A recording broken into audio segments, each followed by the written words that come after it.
के नाम से काफ़ी ख्याति प्राप्त कर चुके हैं। तो आज हमारे साथ हैं चार्ल्स थॉमस जी। आज उनके बारे में कुछ जानते हैं। तो चार्ल्स जी, आप थोड़ा-सा अपना हमारे सत्य में भारत न्यूज़ के दर्शकों को सबसे पहले अपना संक्षिप्त परिचय दें। नमस्ते, राम राम, सलाम। मेरा नाम है चार्ल्स थॉमसन उर्फ बिहारी लाल। अच्छा, हम हिंदी भाषा का प्रेमी हो और खाली हिंदी नहीं, संस्कृत और बाकी हिंदुस्तान के जो भी भाषा का प्रेमी हो। मुझे एक चीज़ समझ में आया, जब तक अंग्रेज लोग नहीं बोलेगा कि अंग्रेजी इस देश का भाषा नहीं है, सब लोग अंग्रेजी सीखने को कोशिश कर रहा है और अपना मातृभाषा का पूरा प्रेम, सोच, विचार नहीं दे रहा है। इसलिए हम खुद बोलता है हिंदुस्तान में हमको शर्म आता है अंग्रेजी बोलने में। मैं हिंदी बोलने में बहुत खुशी हूँ। संस्कृत सीखने को कोशिश करता है और हर एक प्रकार जो भी भाषा है, तमिल, मराठी, तेलुगु, थोड़ा भोजपुरी, मैथिली, मैं सब भाषा सीखने का अच्छा।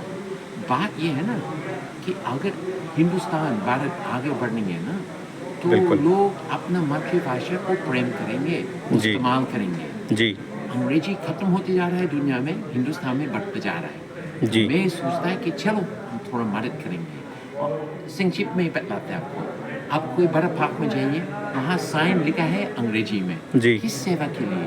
सब तो देवनागरी पढ़ता है ना। बिल्कुल। एयरपोर्ट्स में पहले सब अंग्रेजी में था, अब देवनागरी आ रहा है।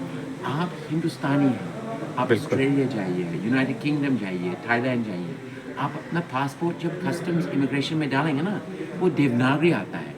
हमको लगता है मुझे उन लोगों को समझाना पड़ा, नहीं नहीं नहीं, बिल्कुल। देवनागरी क्यों इस्तेमाल कर रहे हैं जो 200 भाषा इस्तेमाल करता है, यहाँ अंग्रेजी लिखो। ये क्या बात है? 75 साल हो गया है हिंदुस्तान आज़ादी, आप अपना मातृभाषा को प्रेम करो। धन्यवाद, जय श्री राम। बिल्कुल, बहुत अच्छा आपने हमें बताया।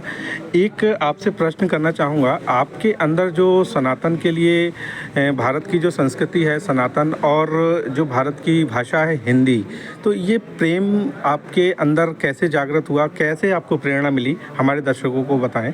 ज़्यादा से ज़्यादा जो अंग्रेजी जो और विदेशी जो हिंदुस्तान आता है और बहुत साल से 1940s से आ रहा है, हाँ, एक ही चीज़ के लिए आ रहा था, जी। योगा। जी। हम लोग योगा, आसन, प्राणायाम, आयुर्वेद सीखता है, उसको बहुत लाभ मिलता है। जी। तो उसको सीखने के बाद फिर हम लोग क्लासिकल म्यूज़िक, भरतनाट्यम, भारत का जो भी संस्कृति से थोड़ा प्रेम हो जाता है, भोजन जी। के साथ भी प्रेम हो जाता है, शाकाहारी बन जाता है ना। जी। तो इसलिए वो सब कुछ अपना अब आता है। और याद रखिए, हिंदुस्तान बहुत पुराना देश है। जी। बाकी देशों जो धर्म चल रहा है और जो भी संस्कृति चल रहा है वो बहुत नया है। जी। हिंदुस्तान बहुत उससे पहले साल से चल रहा है और सब लोग को स्वीकार कर रहा है। एक नहीं, पूरा सभी लोग के लिए खुला है। धन्यवाद। तो जो हिंदी की सेवा कर रहे हैं यहाँ पे भारत में रह के या विदेशों में भी आप उसका प्रचार कर रहे हैं, तो उसके लिए लगभग कितना समय हो गया आपको ये काम करते हुए? मैं ऐसे कभी सोचा नहीं कि काम करा है, ऐसे ऐसे हो गया है। ओके। मैं तो भारत भक्त तो बन ही गया है। जी। सनातन धर्म का प्रेमी हूँ। हाँ, लेकिन वो अपने आप से हो गया क्योंकि जी।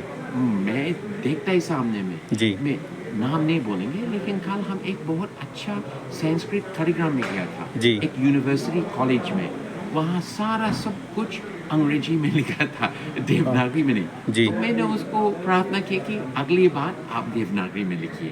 बहुत सुंदर। ठीक है? बहुत सुंदर। धन्यवाद। तो आपसे मैं एक प्रश्न और जानना चाहूँगा कि आपने जो आप हिंदी की सेवा कर रहे हैं, आप कौन-कौन से भारत में शहर को आप भ्रमण कर चुके हैं? तो आप हमारे दर्शकों को बताएँ। हम जब लोग ऐसा प्रश्न पूछता है, हम बतलाता है कि ये आसानी है, मैं कहाँ नहीं घूमा। जी। वो आसानी से जवाब दे सकता है। 2-3 जगह बाकी है। वो जगह जहाँ हम गए, वो गहराई से वो भी वापस जाना चाहता है, लेकिन मैं करीब-करीब पूरा हिंदुस्तान घूम चुका है जी। और रह चुका है और बहुत हर एक जगह में कार्यक्रम के लिए बुलाया, तो वहाँ भी गया तो बड़ा अच्छा लगा। बहुत अच्छी बात।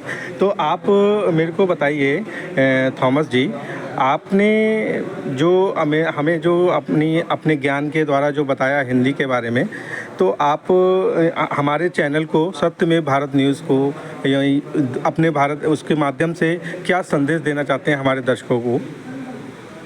बस ये है कि आप विदेश भी घूमो, विदेश के बारे में जानो, लेकिन अपने संस्कृति को भूलिए मत और अपने संस्कृति को प्रेम करो और इस्तेमाल करो। बस वही मेरा विचार है और प्रार्थना है आप लोग का साथ है। और जहाँ हो सकता है, अगर कुछ लिखा है तो कोई बात नहीं, कोई नया सानिश बनाओ तो देवनागरी में बनाओ, इसमें कौन सा बड़ा बात है। और 200 भाषा देवनागरी इस्तेमाल करता है, खाली हिंदी नहीं। और दूसरा बात, अगर आप दक्षिण भारतीय लोग, ठीक है, वो देवनागरी इस्तेमाल नहीं करता है, लेकिन मैंने 2 बार संस्कृत फिल्म फेस्टिवल होस्ट किया। वो सबसे ज़्यादा जो संस्कृत फिल्म बनाता है तमिल, उसके बाद मलयालम, उसके बाद कन्नड़ा। तो दक्षिण भारतीय लोग को भी संस्कृत के बहुत बड़ा प्रेमी हूँ जी। धन्यवाद, बहुत बहुत धन्यवाद आपका। थॉमस जी, आप इसके अलावा आगे का, जैसे अभी लोकसभा चुनाव आ रहा है, तो अगर आप चाहें तो मैं उस पर आपकी राय लेना चाहूँ, तो आप कुछ बता सकते हैं कि क्या आपको लगता है भारत में कोई परिवर्तन होगा या?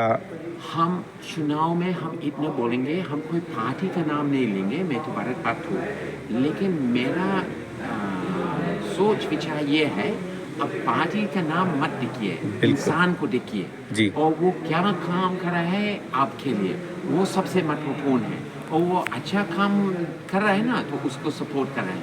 अगर अच्छा काम नहीं कर रहा है कोई भी पार्टी का, तो कोई दूसरा को बुलाइए, उनको भी मौका दे दीजिए। हाँ, धन्यवाद। थॉमस जी, आप अभी, हमारा जानने में आया था कि आप अभी फिल्म फेस्टिवल जयपुर गए थे और शायद अयोध्या धाम गए थे। हाँ, मैं फिल्म फेस्टिवल्स जाता रहता है। जयपुर का राजस्थान इंटरनेशनल फिल्म फेस्टिवल 7-8 साल से जा रहा है जी। ये पहले साल मैं अयोध्या गया, उसका वजह से मुझे राम मंदिर के स्थापित से पहले दर्शन हो गया। मैं हर साल जाएंगे अयोध्या और अगली साल एकदम पूरा राम मंदिर का दर्शन करेंगे जी।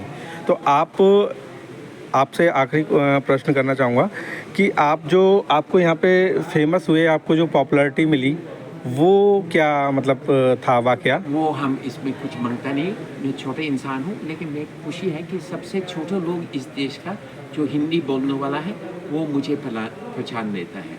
बड़ा लोग नहीं पहचानता है, कोई बात नहीं, हमसे क्या, ठीक है? ठीक है, बहुत बहुत धन्यवाद, आपने जो अपना कीमती समय दिया, बहुत बहुत धन्यवाद। जय श्री राम। जय श्री राम।